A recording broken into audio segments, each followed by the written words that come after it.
बिस्मिल्लाहिर्रहमानिर्रहीम बिस्मिल्लाहिर्रहमानिर्रहीम। प्यारे बच्चों अस्सलाम वालेकुम। स्कूल BMS कंडी क्लास 8 सब्जेक्ट उर्दू टॉपिक राजा जाम्बू लोचन।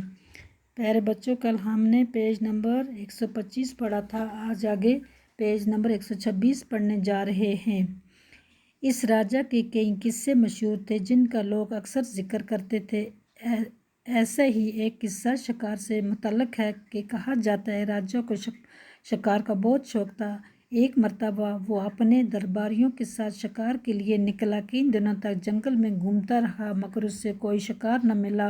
वो मायूस होकर एक टीले पर जा बैठा।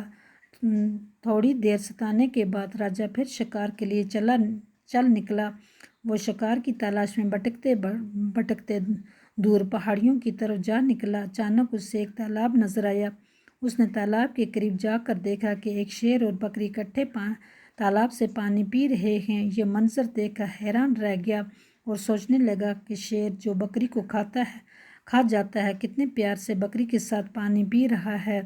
इसके दिल में हमदर्दी और रहम के जज्बात ने जोश मारा और उसने हमेशा के लिए शिकार करना तर्क कर दिया। उसने ऐद किया कि अब वो किसी किस्म का शिकार नहीं करेगा।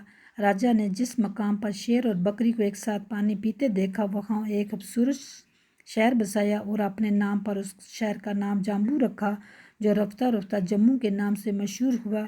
राजा जाम्बू लोचन ने इस शहर में कई मंदिर भी बनवाए।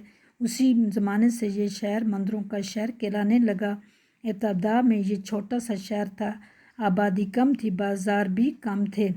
बच्चों अब जम्मू शहर बहुत फैल चुका है। यहाँ की आबादी में बहुत इजाफा हुआ है। यहाँ हिंदू, मुसलमान, सिख, ईसाई सभी मज़ाहिब के मानने वाले मिलजुल कर बड़े प्यार से रहते हैं। यहाँ के मकामी बाशिंदों को डोगरा कहा जाता है। इनकी मादरी ज़बान डोगरी है।